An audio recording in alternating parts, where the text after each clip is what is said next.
and we are live streaming and talking about very interesting things with Sacred Blue Heron women from Indianola. I'm Julian Catari at Jalapa, Veracruz, and this is the 114th Aini Living Conversation. Today, the title of today's conversation is The Songs of the Old Ones. The Songs of the Old Ones. So welcome everyone.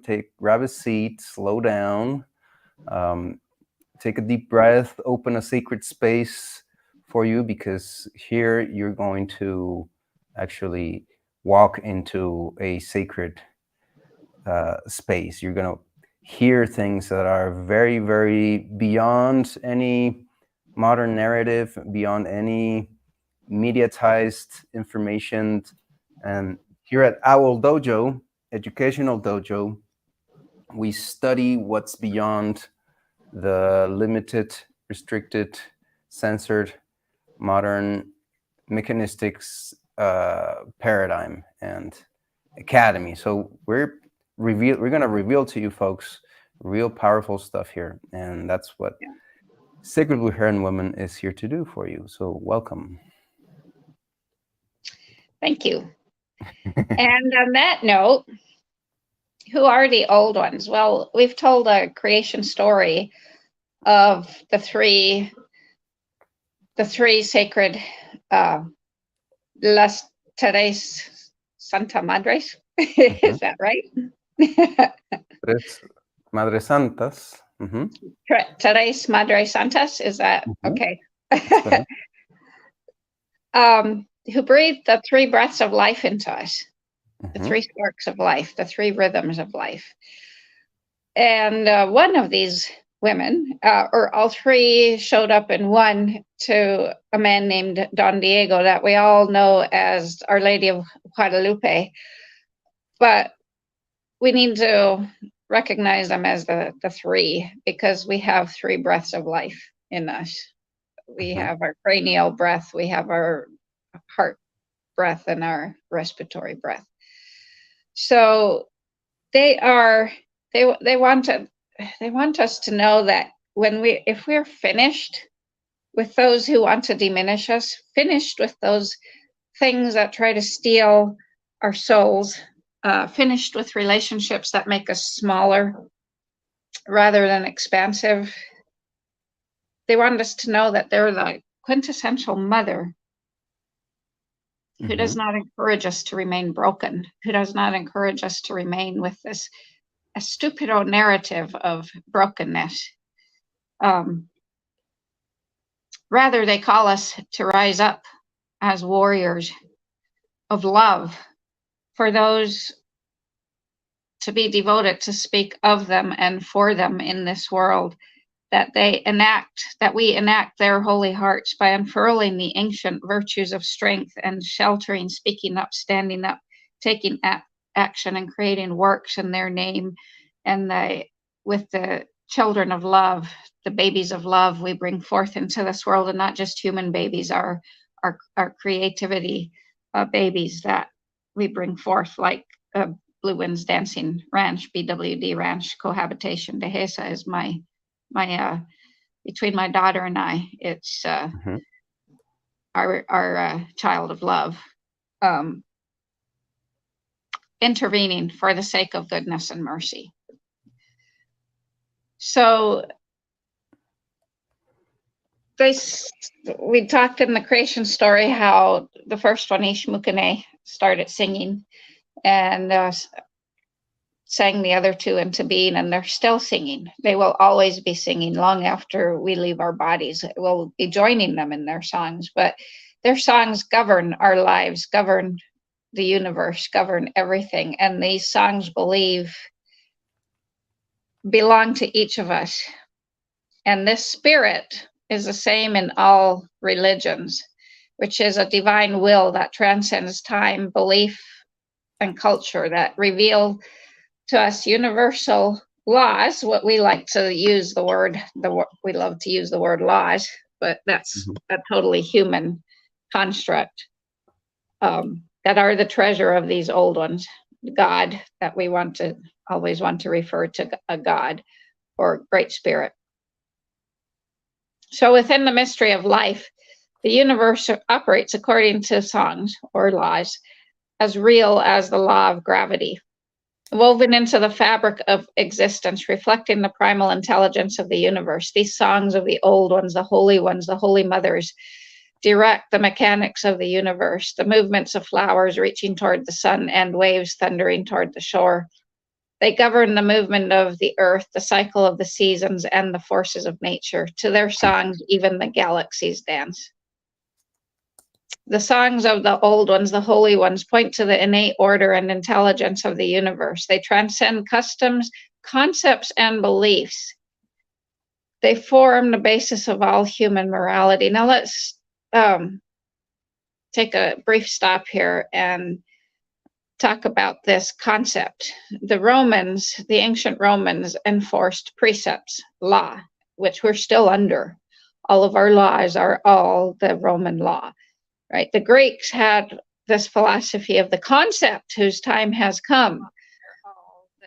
The Laika knew that by changing their perspective, changing their level of consciousness, they could alter the world rather than having to have an army to enforce precepts or law or get people online with concepts, which is what Seitai is. It's a concept. Kung Fu is a concept. And if you hear the Shaolin, yes, it's a martial art, but it's also a concept. If you hear that the Shifus of the Shaolin temple are pushing, Kung Fu will change your life. No, Kung Fu has not.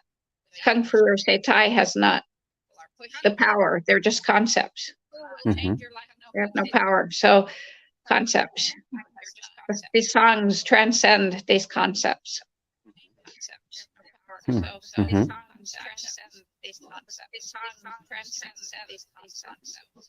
It's echoing big time. Oh, really? Oh, man. Yeah. Okay, then. This didn't work. Yeah, I wanted to monitor, but give it a little push if I watched it myself. But if it's echoing, is it fixed? It echoes when I speak. It seems fixed now. Okay. Yeah, it's gone then. Great. Yeah. So these songs form the basis of all our human morality, and they're as constant as the movement of the planets. They apply not only to the mechanics of nature, but to every aspect of existence. They can guide us through the shallows and reefs of our life the way the stars and compass guided ancient mariners on their courses across the waters. These songs reside in each of us as a vast storehouse of intuitive balance or intuitive wisdom. So the first is the song of wisdom or the song of balance, finding the middle way. The song is, be humble, for you are made of earth. Be noble, for you are made of stars. So if gravity is the glue that holds the universe together, balance is the key that unlocks its secrets. Balance applies to our body, mind, and emotions, to all levels of our being. It reminds us that anything we do, we can overdo or underdo, and that if the pendulum of our lives or habits swings too far to one side, it will inevitably swing to the other just as far. So every human body yearns for and thrives in a state of inner balance, inner peace. This is what the concept of Seitai is about, or ordered body in a state of dynamic balance, homeostasis, dynamic being little tiny movements being changed all the time. We apply this song to our life by noticing our imbalances. When we get into that quiet place, that still pond inside of us, we listen, pay attention to any ripples in our body or our life caused by doing too much or too little in all areas like eating, drinking, exercise, work, communication, time spent on the phone, whatever. Right? So with everything going on in our world, we might say that spending time and energy looking inside and finding balance and serenity inside ourselves seems kind of self-centered.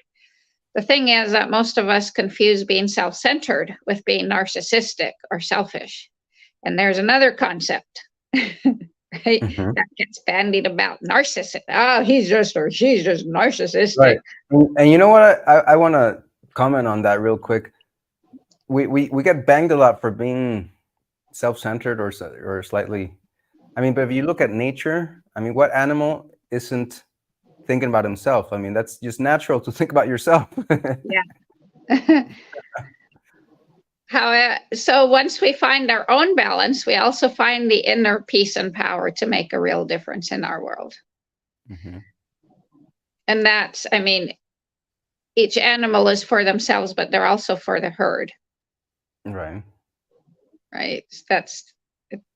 That's where you don't want to be narcissistic if you're part of the herd, if you're thinking about Yeah, everyone. And the I bet also the environment, the biome you live in, right? Your yeah, home. You want to. yeah, exactly. Mm-hmm. So desires and attachments pull us forward, while fear, resistance, and avoidance pull us backward. Extremes of any kind, even taking rigid sides on a good issue, we'll Mm-hmm. use that word loosely, can drive us out of that balanced place that values all sides, all views, all perceptions of any issue. The Song of Balance is not just a philosophy, a concept, it is a way of life with very practical applications. So, the fastest way to find center is to overcorrect, to deliberately practice the opposite of what you are used to doing, Mm-hmm. because doing is understanding. And balance begins with the breath. Taking in and letting go are the primal rhythms of life. Breathing in, you find inspiration, and since you just inspired, breathing out, you find release. Inspiring and expiring, birth and death with every breath. So notice how when the rhythms of our breath are out of balance, our emotions are too. So when we feel anger, it's important to accept it fully and bring our breath to balance. When we feel sorrow, embrace it tenderly and bring the breath to balance. When we feel fear, honor it and breathe deeply to find our balance. As we exhale, we give. As we inhale, we receive. If we receive more than we give, we feel that imbalance as a need to reciprocate, aini, and complete the circle of relationship. If we give more than we receive, we feel depleted and eventually have nothing left to give. However, the Song of Balance assures us that those who give freely in the spirit of love and generosity receive in abundance, and there will never be a depletion. Finding balance in our life and in all things is important. So honor this song, follow in the footsteps of the wise, explore the range of your human experience. However, since habitual extremes cause stress, always return to the golden mean, the middle way, and let our actions and words come forth softly like the changing seasons. Because from that inner state of balance, dynamic balance, we live in clarity and peace. The Song of Choices is about reclaiming our power. Afoot and light-hearted, I take to the open road, healthy, free, the world before me, the long brown path leading wherever you choose. So we are both burdened and blessed by the great responsibility of free will, the power of choice. Our future is determined in a large part by the choices we make now. We cannot always control our circumstances, but we can and do choose our response to whatever arises. Reclaiming the power of choice, we find the courage to live fully in the world, to live fully human, fully divine in the world. So the Song of Choice tells us that decisions are not made with words, but with actions. Like the soaring bird and the tiny spider, most of Earth's creatures have a very narrow range of choices. They act through instinct and the call of their natures. What makes us different is that we as human beings have the free will, the power of choice.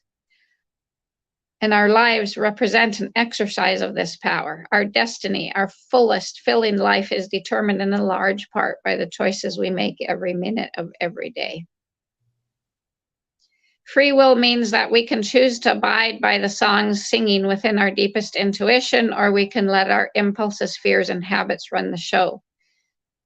If we sometimes resist or ignore higher wisdom in favor of immediate gratification, the consequences of our choices eventually guide us toward alignment with the songs of the old ones. One choice leads to sunlit path and another to hurdles and tests that instruct and strengthen us. So all things serve in their own ways. There is no right or wrong choice. It's just How estúpido do you want to be? How ignorant do you want to be? Most of our decisions are directed by subconscious wisdom. Your inner knower has more information than your conscious mind can access. So there are times when, without knowing why, we attract people or experiences into our life that we don't consciously want, but that serve our fullest good and learning. Pain has many faces. Even the, quote, wealthy know suffering. So all anyone can do is make the best possible choices available within a particular set of circumstances. Choices toward life, toward love, toward service, toward connection. And no matter what life dishes out, you get to choose how you will respond internally. You can resist it or resent it while bemoaning your fate, or you can face and embrace it, expanding with the moment. But what about those who choose discomfort or hardship because they care about someone else so much that, well, if you willingly set aside your personal desires for the welfare of children, loved ones, or others, that can represent an act of spiritual sacrifice. But if you're doing it because you want to be a martyr and be recognized for that, then it's time to take another look at what you're doing. Because assuming too much responsibility for others deprives them of the lessons that arise from the choices they have made. Those in pain or struggling or on the path of hurdles need our compassion and support, but if we carry the weight for them, we rob them of their strength and self-respect. So unless we realize that we have the power to say no, we can never really say yes. That's amazing, yeah. To our relationships, to our work, to our life, to anything. Unless we say no to all of that, we can never really say yes to it all. Mm-hmm. And there's no need to wait for the return of the Virgin Mary, the Christ, or whoever, to make positive, empowering changes. You don't actually have to do anything. You just recognize that every action or inaction has consequences, and that your willingness to accept those consequences gives you the power and freedom to choose who you are, and what you will do. That's when life changes from an obligation to a blessed opportunity, and that's when miracles happen. Realizing your power to choose and to change your direction in any moment without regard to external pressure or ideals is like rising up toward the surface of the sea after long submersion. The more you honor the songs of choice, the more you'll live with clear intention, creating your life instead of wondering if you're on the right path with the right person or doing the right job. And you'll live each day by choice to the fullest filling of it. And sometimes choice might mean giving up something we want for something we want more. Well, in fact, a lot of times it's like that. Mm-hmm. So the song of process, taking life step by step, we rise to great heights by a winding staircase. Process transforms any journey into a series of small steps taken one by one to reach any goal. Process transcends time, teaches patience, rests on a solid foundation of careful preparation, and embodies trust in our unfolding potential. If we only focus on the journey's end, completion always appears in the distance. Like when you're climbing a mountain, the summit always seems to get further away if you're focusing on summiting, right? Mm-hmm. This leads so many to abandon their goals when obstacles arise or the path grows steep. So the song of process is nature's assurance that we can achieve nearly any goal, no matter how lofty, by breaking it down into small, sure steps. And that is such an obvious thing that we overlook it all the time. Worthwhile goals demand effort, risk, and sacrifice. You have to persist through fear and doubt. You have to draw on your inner source to become more than you were before. And every new challenge serves as an initiation. We meet discouragement, we meet discomfort, boredom, and frustration, and we find out what we're made of. What pulls us through these muddy paths of life is the vision that inspired us to begin the quest. It can draw us like a magnet through muck and mire. So the first step in any process is determining our deepest desires. And you will not discover your deepest desires by waiting for divine revelation, absolute certainty, a mystical vision, or the voice of God. You discover them by continually asking yourself, what is it I really desire and why? And how will my desire contribute to a different life for all of us? A better, different. And then move toward what excites you, inspires you, makes you come alive, what touches your heart. Few things are certain in our world, and people really rarely fail. Failure is actually very, very rare, but they stop trying. That's failure. Lasting progress doesn't happen in a few dramatic moments, but hour by hour, day by day, minute by minute. And as time passes, every process includes repairs or change of direction. So the road of a fulfilling life is always under construction. Focus on taking life one step at a time till it becomes easy and set aside what you can do later. When discipline and patience join forces, they become a persistence that endures past the peaks and valleys to carry intentions to completion. Enthusiasm sets the pace. Persistence reaches the goal. Process, patience, and persistence are keys that unlock the doorway to any destination. However, the treasure is not at the journey's end. The pot of gold is not at the end of the rainbow. The process itself is a pot of gold. Reach one goal and you only create another, so the journey never ends.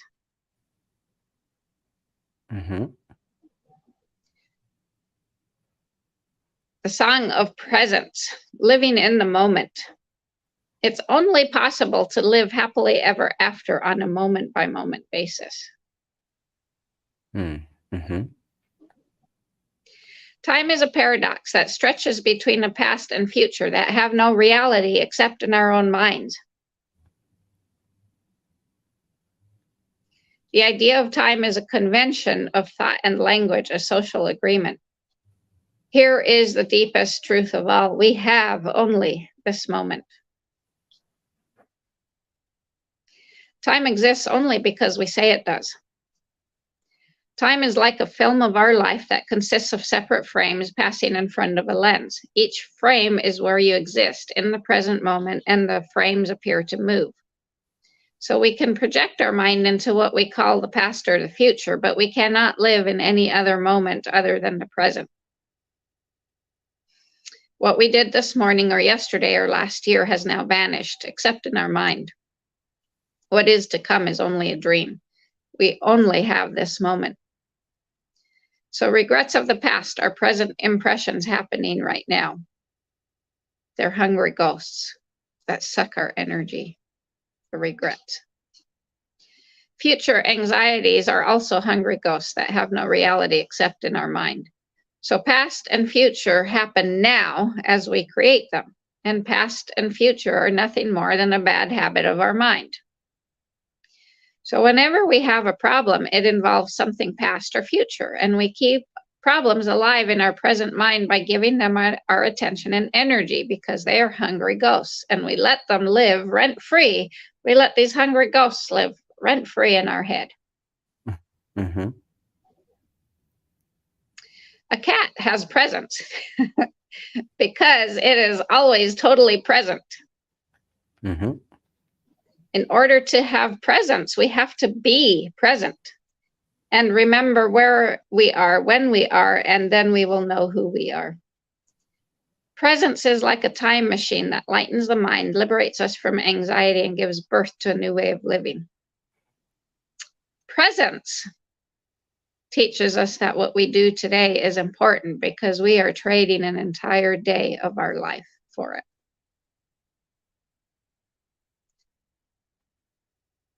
Wonder how many of us, if we actually thought about that, would actually carry on the boring, mundane, the stupido jobs that we get paid for.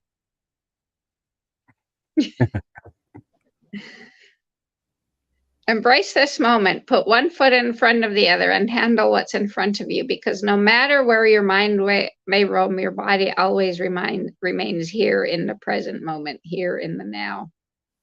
Mm-hmm. The song of compassion that awakens our humanity. That I feed the hungry, forgive an insult, and love my enemy. These are great virtues. But what if I should discover that the poorest of beggars and the most impudent of all offenders are all within me, that I stand in need of the alms of my own kindness, that I myself am the enemy who must be loved? What then? The universe does not judge. It only provides consequences and lessons and opportunities to balance and learn through the actual physical law of cause and effect. Mm-hmm. Compassion is the recognition that we are each doing the best we can within the limits of our current beliefs and capacities and consciousness level. So just as we can learn balance from a blue heron who stands on one leg, more often than not, and presence from a cat, we can learn the song of compassion from the earth on whose skin we tread, whose trees we cut and burn, whose living wealth we exploit, while going about our business without ever thinking of asking permission or giving thanks. Mother Earth forgives us because she knows that we are flesh of her flesh. We are part of her that is still learning and growing. So if the earth can forgive us for our mistakes, our stupidity, can we not forgive ourselves and offer others the same compassion? Mm-hmm. So the more loving kindness we give ourselves, the more we can give to others. And the time has come for us to see ourselves and others in a new way, free of the judgments and expectations that come between us and the world, that are from the judge in our mind. The time has come to understand that all of us are doing the best we know how within the limits of our beliefs and capacities. And we say, well, what about evil, this concept of evil? Well, we can have compassion for what we think others are doing that is evil without succumbing to that evil. So this song directs us to act out of love and understanding rather than out of hatred and ignorance. To do so requires a leap to a larger perspective, to the realization that we live in a universe that is mysterious. Mm-hmm. In the natural world, we have no friends, we have no enemies, we only have teachers. The song of compassion presents a loving demand to transcend our limited perspectives. This can feel overwhelming at times, so it's important to be gentle, compassionate, and patient with ourselves. Instead of believing or resisting our negative thoughts that arise, let compassion wash them away in a wave of love and understanding. To call forth forgiveness when you need it, imagine your friend, lover, or adversary laying dead at your feet, as you will lie dead one day at the feet of the old ones. Then you will find the compassion that heals the pain of being human in this world. The song of faith, trusting in spirit, the universe, trusting in the old ones. Faith dares the soul to go further than it can see. Faith is our direct link to the universal wisdom, reminding us that we know more than we have heard or read or studied, that we have only to look, listen, and trust the love and wisdom of the universal spirit, the old ones, the holy ones, the holy mothers working through us all. Faith doesn't require a belief in an external God, only a belief in flowers. Mm. If you appreciate flowers, you must certainly appreciate God, not as a belief, but as a feeling of wonder and mystery. The song of faith is about trusting the inherent love and intelligence that works through us and all of creation. Faith is the recognition that spirit works in, or the old ones, the holy mothers work in, as and through each and all of us, through every person and circumstance. Faith is also an attitude that whatever happens serves as a higher good despite appearances to the contrary. Faith is one of the greatest stretches, greatest leaps that we human beings can take, because all we have to go on is faith. Faith is not the opposite of reason. So applying this song of faith is one of the most practical, reasonable, constructive things we can do to live an inspired life. So why does faith require belief in flowers? Well, because as one of nature's most delicate and vulnerable life forms, a flower's life is very short and tenuous. A careless footfall, a dry winter, or a pounding rain can make a life and death difference to a delicate blossom, and yet each morning it opens wide again. Flowers have much to teach us about faith. And when we cultivate the garden of faith in our lives, we will come alive in a new way. It's not a commodity that we can own or possess. It's the divine order that pervades all things, the light that is behind our eyes, the loving, mysterious intelligence, the vital intelligence that emanates from the center of creation. To experience this kind of faith in our everyday life, we only need to listen to the intuitive wisdom of our heart, where the old ones speak, the Holy Mother speaks. So many of us rely only on books, teachers, scientists, psychics, oracles, or others to advise or direct or validate our views. Teachers and books have their value and sources of guidance, and inspiration enters our life in many different forms. However, we must never forget that the treasure is already inside of us. Others can't give us anything we don't already have. They can only provide the keys to what's already there. So listen well to those who speak from experience and embrace wisdom where you find it, and always weigh external guidance against the wisdom of your own heart. Faith is assuming that you always make the right choice. Having that much faith in yourself is called self-trust, and self-trust develops naturally from your own direct experience. You learn to trust your body's instincts, your heart's intuition, and your mind's ability to access universal intelligence. Higher intelligence, and I just don't like that word, but wider, expand, or broader intelligence doesn't come from your brain, it comes through it. Mm-hmm. We aren't vessels to be filled with facts. We're more like a radio receiver attuned to the universal intelligence operating throughout creation. All we have to do is listen and trust. Faith means living with uncertainty, feeling our way through life, letting our heart guide us like a lantern in the dark.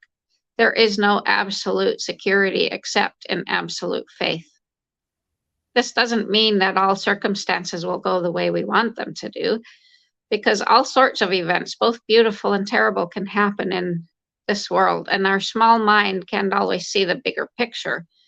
But when we learn to live on faith, like the flower, trusting the old ones according to the bigger picture beyond the reach of our mind, we'll see them operating. We'll see the hand of the great mothers operating everywhere and everyone and everything.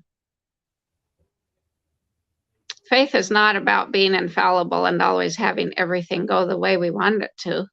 Faith involves the willingness to stretch ourselves, to make what we think are mistakes, and learn from them, to trust the process of our life. And the more we trust in the old ones, the Holy Mothers this way, the more we will work with their vital intelligence, their songs directly as the living force of our lives. The song of expectation, expanding our reality. Our lives are shaped not as much by our experience as by our expectations. Energy follows thought. We move toward, but not beyond what we can imagine until we bring it to form, and then we can move beyond it. Mm-hmm. What we assume, expect, or believe creates and colors our experience. So by expanding our deepest beliefs about what is possible, we change our experience of life. So before anything becomes manifest or form in this world, it first appears as a thought of an or an image in someone's mind. So our thoughts color the windows through which we see the world. Our beliefs become the building blocks of experience. Every positive thought is a prayer, even every negative thought is a prayer, and every prayer is answered. Mm-hmm. This is truly dependent on what we believe, not what we think we believe, because such surface beliefs have little impact. Only our deepest underlying assumptions have the power to shape our reality. What we see depends on where we choose to look, and where we look depends on what we expect to see. Our beliefs influence the choices we make, the directions we take, the friends, adversaries, and destiny we meet. Our beliefs set into motion inner processes and beliefs that influence how we move, act, and feel.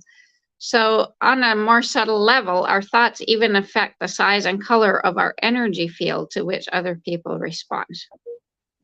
So if, for example, you perceive everyone around you as friends who like you feel relaxed and expansive, and your energy and behavior then draws them to you. Now, let's say we're on a walk and I give you a rock and tell you that you have only one chance to hit that tree that's about 100 feet in the distance with the rock. Mm-hmm. I tell you to focus all your attention on the tree, get ready to throw the stone and say, I can hit the tree with ease. Mm-hmm. Just imagine this scenario. Are there any doubts, fears, or anything that pops up just in the imagining it? Anything that says, I can't possibly do that? Most personalities, no. Yeah. Yeah. Hitting the tree is actually very easy. Getting past the negative beliefs that pop up and say, I can't possibly do that. That's impossible. That's the hard part. Mm-hmm.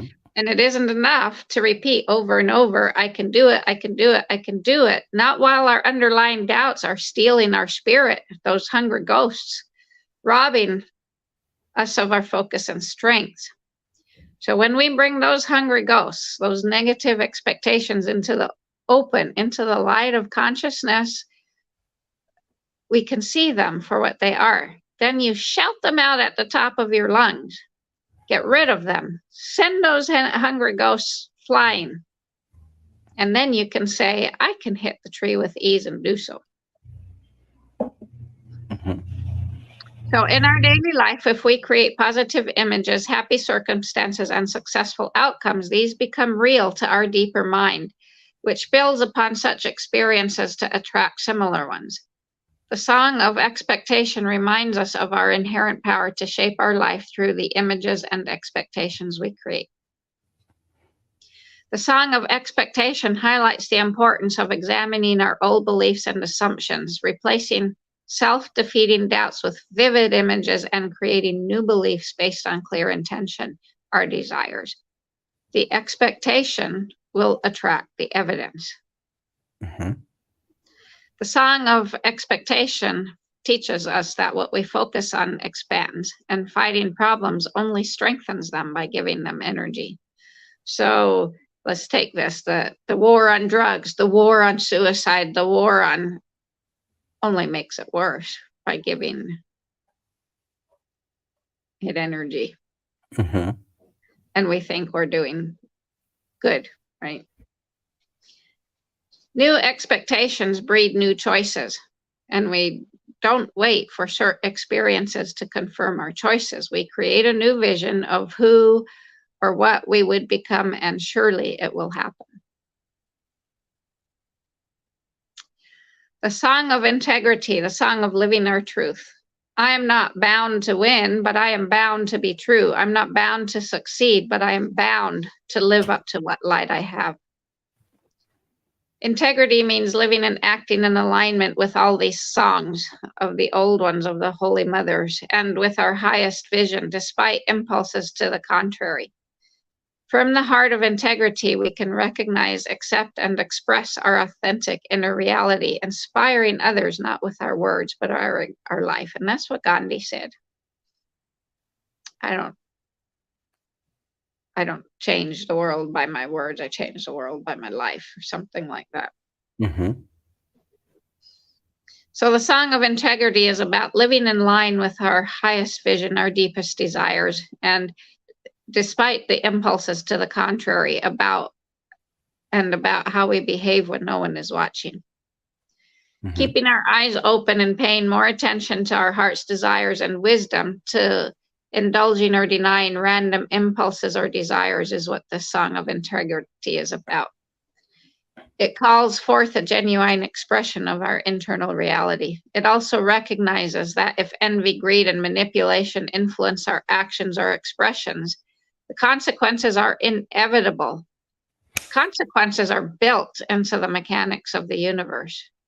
So, in ignoring these songs and living without them, the act itself is the punishment. There is no God. The great mothers don't punish. The act of ignoring itself is the punishment. Mm-hmm. Setting into motion subtle forces whose consequences we cannot escape any more than we can escape the law of gravity. Mm-hmm. Once again, it's full responsibility. It's full responsibility for ignoring or not being aware, right? Mm-hmm. So Yeah, I always thought that karma works that way. It's not something that's coming after. It's something that is immediately there. It's like, right, mm-hmm. yeah, the act itself is a Right. punishment, is a Or even how karma. you're looking at things is the karma that. Yeah, well, that's the act. Looking isn't how you perceive. That's the act. I mean, may not perceive or looking might not seem to be a verb, but in a way it is, right? Mm-hmm. So the wisdom of the ages from Plato to Shakespeare tells us, know thyself and to thine own self be true. Integrity means being integrated, knowing ourselves and being ourselves so that our actions are authentic, consistent with our highest intentions, our deepest desires, so that our body, mind, emotions, and attitudes complement one another, forming a whole that is greater than the sum of its parts. However, it's meaningless to speak of integrity until we understand our innermost drives, our values, our desires, and motives, until we accept who we are, perfect, whole, complete, children of, born of love. No matter what we think our biological parents were, we are born of the love of the grandmothers, Mm-hmm. the Santa Madres. Today's Madre Santa.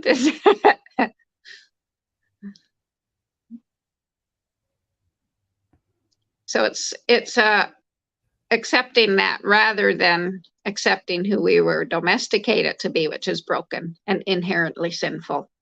Mm-hmm. That's not the truth.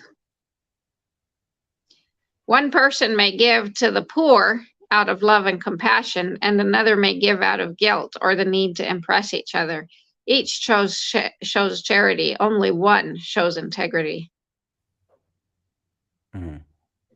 Motives and intent make a vast difference in the lives of both givers and recipients because we give far more than coins. We give the currency of ourself. If integrity seems very difficult to achieve, I always remind us that everything is difficult when we first start it.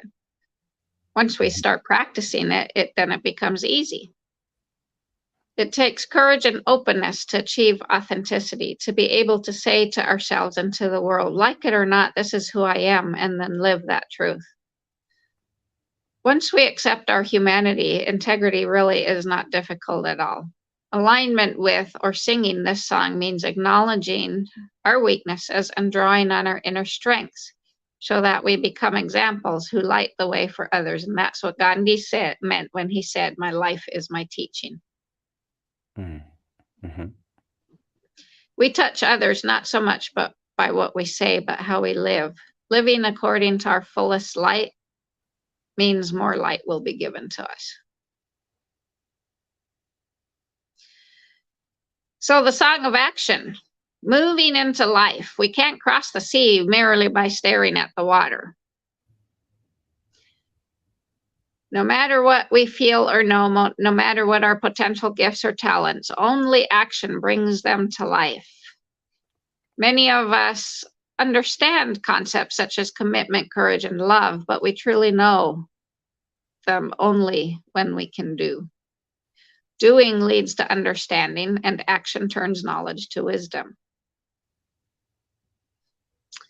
This world is a realm of energy and action.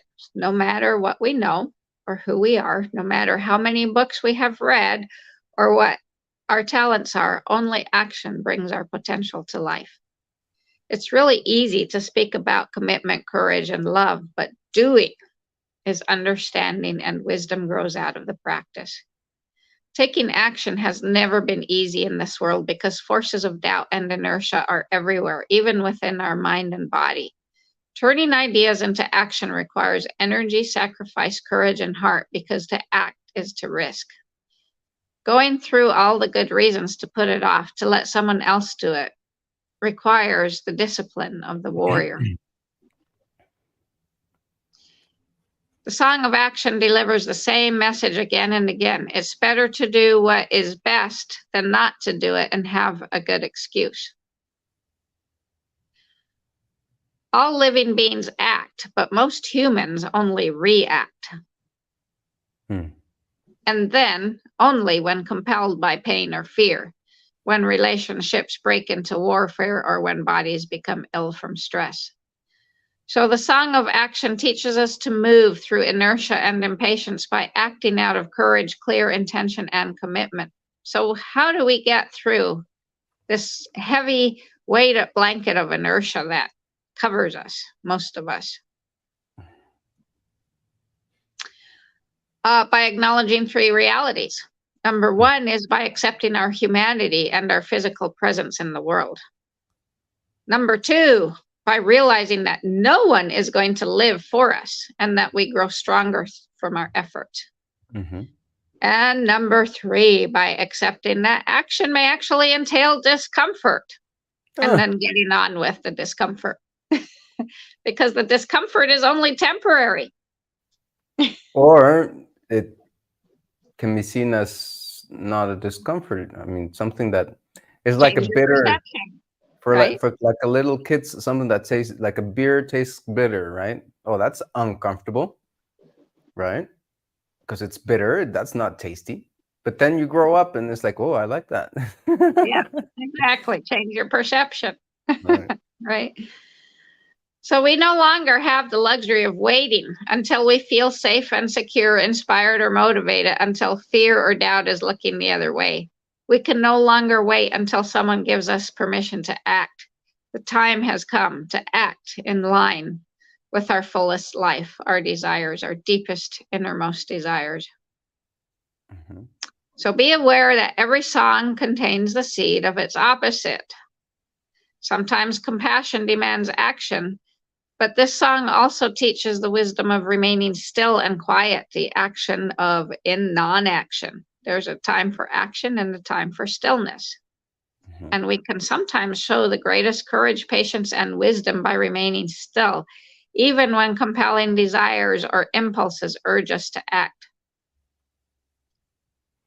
Those of us who tend toward inertia or fear need to focus on the will to act bravely and decisively.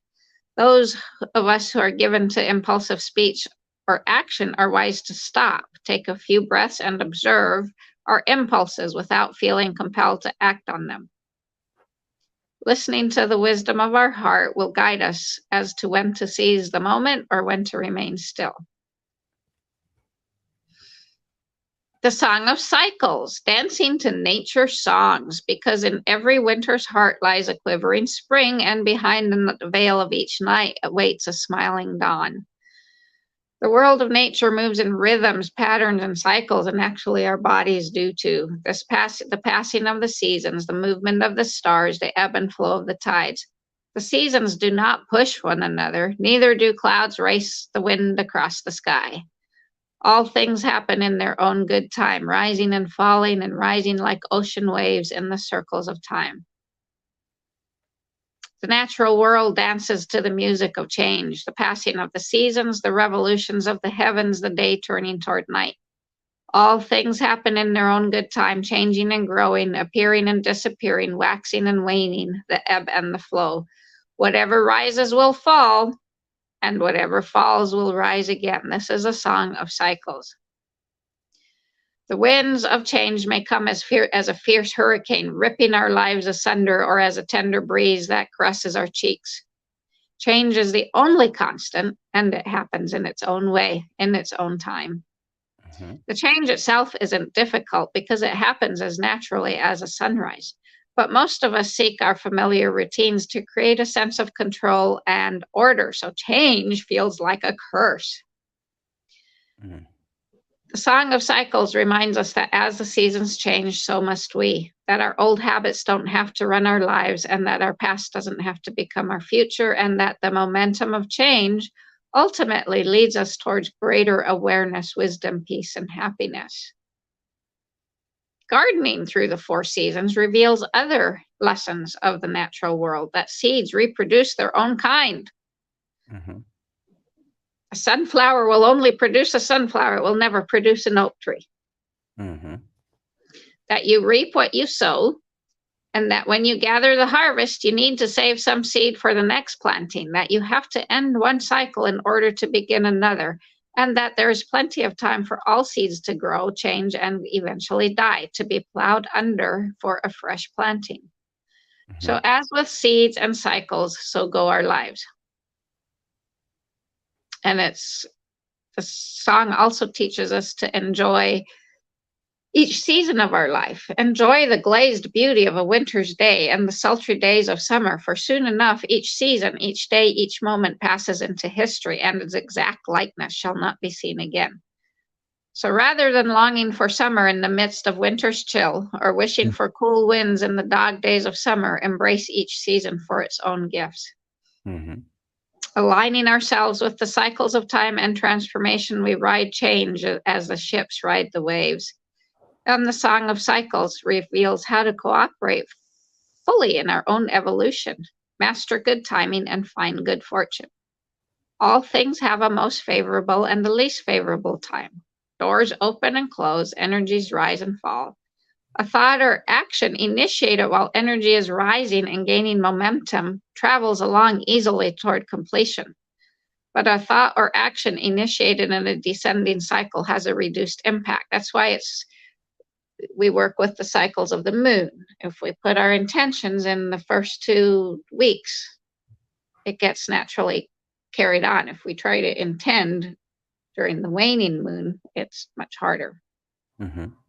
Same with Venus cycles. Same with all the other cycles. That's when the Song of Cycles blends with the Song of Action to reveal that patience is the better part of wisdom. Wisdom to know when to act and when to keep still, when to talk and when to be silent, when to work and when to rest, and when to ride the energy of a building cycle or go within and wait for the next rising wave. And the last one, there's 2 more. The Song of Surrender. Yeah, there's this, the last one that will be, these last 2 are kind of shorter. Embracing a higher will. We don't like that word surrender. That gets the backs, that raises the hackles on most people's necks. Surrender. Some think it's holding on that makes one strong. But more often it's letting go. Surrender means accepting this moment, this body, and this life with open arms. Surrender involves getting out of our own way and living in accord with a higher will expressed as the wisdom of the heart, living in accord with the great mothers. Far more than passive acceptance, surrender uses every challenge as a means of spiritual growth and awareness. Have you ever observed a rushing mountain stream and noticed how flowing water is soft yet very, very powerful? Very powerful. The most powerful force on this planet.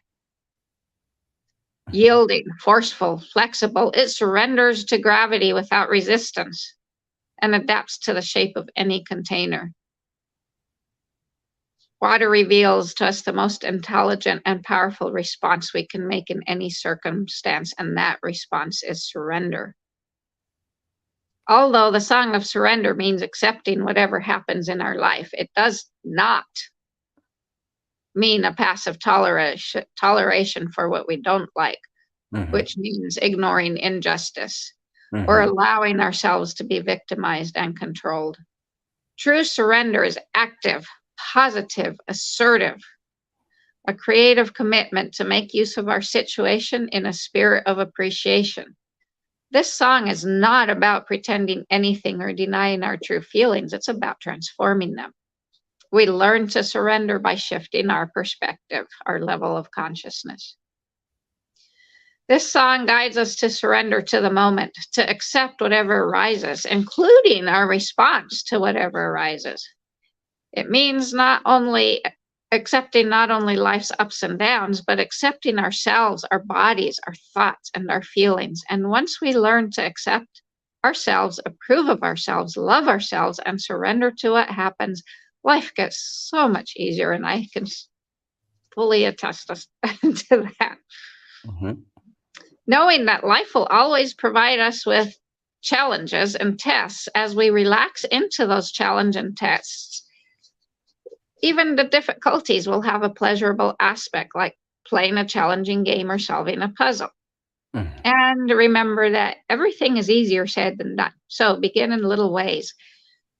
When we have minor disagreements, acknowledge the other person's point of view and see what happens. Shrug off small disappointments. Follow the guidance of Epictetus, the Greek sage, who advised his students to learn to wish that everything should come to pass exactly as it does. The Song of Surrender honors the sanctity of each soul with its divine spark of individuality. Getting out of our own way, surrendering our smaller will to the mothers is not a common practice, because we'd rather do what we prefer under our own steam. They want us to have desires, but give it to them to work it out. Following our small little lives leads to satisfaction, but not to happiness, temporary satisfaction, but not to lasting happiness. When we see clearly that life is not only about getting what we want, but also about wanting what we get, we'll be aligned with this song. To practice this song, ask ourselves, what is for the highest, best good of all? Have you ever noticed how cats will persist in going where they want to? But if someone or something is blocking their way, they sit back, relax, let go, and take the opportunity to lick their paws. Right. Few people have learned the art of surrender as well as cats and the masters of martial arts. The highest martial arts, like water, are flowing and flexible, responsive, rather than rigid. Virgin. That's what the actual meaning of virgin is, that the flexibility. Such arts teach us to pull when pushed and to push when pulled, to blend with life's forces rather than wasting energy struggling against them. A samurai learns the importance of relinquishing any attachment to victory, safety, or desired outcomes. Only the warrior who lets go of the smaller self with its fears and attachments would remain relaxed and focused. In a duel, surrendering to death meant survival. Clinging to life meant losing it. So the more we let go of attachments, the more we expand into greater freedom. Surrendering attachments doesn't mean giving away our house or all our earthly goods. It's an internal act and a willingness to embrace whatever happens.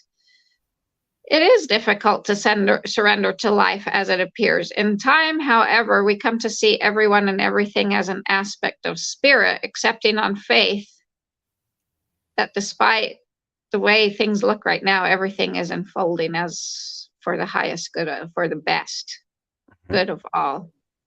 So surrender is an act of humility, an acknowledgement that life is a mystery whose depth the mind cannot fathom. The Song of Surrender shows us the way to a natural state of grace, opening the way for flowering of faith, leading to the realization of our essential unity with all beings, an awareness so profound that it accelerates our evolution and catapults us into the path of greatest potential. Which leads us to the last song, the Song of Unity, remembering our connection. We appear on Earth as separate beings with diverse destinies, but as each separate raindrop is a part of the sea, so each of us is a part of the ocean of awareness, the body of God, the body of the old ones, the holy mothers. Find love and inner peace deep within the highest truth that we are all one family. Leave behind the baggage of fear, envy, resentment. Fly aloft on wings of understanding to enter the boundless land of compassion. This song presents a special challenge for us because its transcendent nature makes it fully understandable only from an expanded state of awareness. So at first, I may touch only someone's mind, but my words are seeds, and when they sprout forth and touch their heart, this song can transform a life forever. This song of unity calls forth the great realization that we're not as separate as we appear to be, but that we're actually one being, one consciousness. It's a paradox, both false and true, depending on our state of awareness. Conventional wisdom tells us that we're separate. Higher wisdom informs us we're all the same consciousness manifesting in different bodies, the way leaves are part of the same tree. But we forget to notice this bigger truth and instead focus on our differences, our separation. The awareness that looks out through a billion lives or a billion eyes is the one consciousness of infinite love, the infinite love of the great mothers, the holy mothers, that which we call God, who watches life unfold with mercy and compassion and who is life itself. So we sing the song of unity by choosing to perceive other people, plants, trees, animals, rocks as aspects of our bigger self. Just as our organs cooperate for the good of our entire body, it's time for a shift from competitive self-interest to open-hearted cooperation in the interest of the whole body of humanity, the whole body of all living beings in our more than life world. Mm-hmm. Wow. And how many songs total is that? Yeah, 12, I believe. Wow. Man, isn't that a beautiful disc he has played for us? Yeah. Of information, of knowledge, of wisdom. So is that all? That's it. And so that doesn't leave any more songs for another session of No. already. So what would a next session be about? I don't know. I don't have a title for it yet, but But you have something. We'll talk about the holy mothers, the sacred, the Santa Madre's love, Mm-hmm. immaculate love for our wild souls. And that leaves it to wide open. Right. Right? So Holy Mother. Immaculate love for our wild souls. Wow. Wild souls. Beautiful. So so that took us a good 1 whole hour to cover. And so I'm not going to fill in with a lot of comments. Just gonna leave it like that and invite people for next session and next week, same time, 115th session. And with that, please join us, and please join us in the video and join us at alohainidautliving.com if you want to know more, if you want to join us, if you want to be part of this project of a humanity that comes back from the dead. Alrighty, so anything else you want to tell people? No. Nope. Already. So that means I end the live stream. See you next time. Oh, the doggy says bye. Yeah.